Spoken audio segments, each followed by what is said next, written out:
After a stay in a skilled nursing facility, transitioning to assisted living can be a stressful and overwhelming experience for both the resident and their loved ones. There are many things that need to be done in order to have a smooth transition, and you often don't have much time to get them all accomplished. In this video, we'll discuss some of the challenges of transitioning to assisted living and offer some tips to make the transition smoother.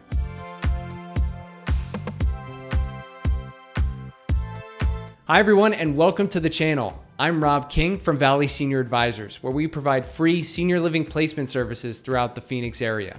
On this channel, we post weekly videos to help you navigate the world of senior care. Today, we're talking about some of the challenges that come with transitioning from a skilled nursing facility to an assisted living community and some tips that can help make that transition smoother. Before we get started, don't forget to hit the subscribe button and the notification bell so you don't miss out on any of our future videos. Tip number one is to start planning early. The earlier you start planning, the more time you'll have to get everything in order to make sure your loved one is prepared to leave the skilled nursing facility. One thing you'll want to do is meet with the discharge planner. The discharge planner, or sometimes called the case manager, works with the skilled nursing facility and is there to help you coordinate your loved one's transition out of the facility. They can help you get an idea of your loved one's ongoing medical needs, prescriptions, and things to follow up on. They'll also be able to give you a timeline of when your loved one will be discharged from the facility. This gives you a time frame to work with for when they'll be moving back home or into an assisted living community. When working with a discharge planner, make sure to request a copy of your loved one's medical records. These records will be needed by an assisted living community so they can assess your loved one's needs and the level of care they'll need to provide.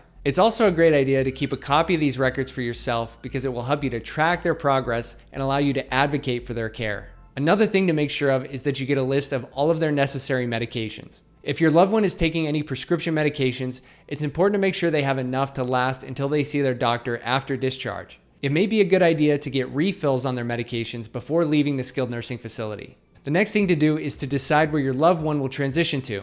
Generally, the two main options are either home care, where someone provides care for them in their own home, or an assisted living community. If your loved one has complex medical needs that are better met in a supervised setting, assisted living might be a better option. Home care is generally more suitable for individuals with less intensive medical needs. It's also a good idea to consider their ability to perform activities of daily living independently. If they require assistance with tasks like bathing, dressing, toileting, and mobility, assisted living might be the better option. This is especially true if their current home needs significant modifications to accommodate any mobility challenges or safety concerns. When considering these options, it's important to involve your loved one in the decision-making process. Some may prefer the comfort and familiarity of their own home, while others may appreciate the social aspects and convenience of assisted living. After discussing the options, if you aren't sure which would be best, you can consider a trial period for each. Most assisted living communities are month to month, and you're not committed to a set number of months after move-in. Many communities also offer respite care in fully furnished apartments where you can pay day by day. This can be a good way to try out a community. If you decide that assisted living is the best option, the next thing you'll need to do is find the right community for your loved one. There are many great communities in the Phoenix Metro, and each of them offers something a little different. The most important thing to consider is that the community is able to provide the care your loved one needs. Some assisted living communities are equipped to care for certain conditions better than others. You'll want to fully understand your loved one's needs and which communities are able to support them. Depending on what they're rehabbing from, they might need specialized care or access to certain medical professionals. When choosing a community, the next thing you'll want to consider is that your loved one will be comfortable in the community on a day-to-day basis. If they're more social, you may want to consider the social benefits the community offers. If they prefer to keep to themselves, a smaller community may be more comfortable. It's important to visit the community and meet with the manager and care staff to get a feel for what they offer and if your loved one will be comfortable there. Another thing to consider is the location of the community. It may be a good idea to pick a community near their doctor so they can get there more easily. Most assisted living communities offer complimentary transportation to doctor's appointments as long as it's within a certain distance from the community. You may also want to find a community near where you live so that you can visit more easily. Once you've found a few options, it's important to involve your loved one in the decision-making process.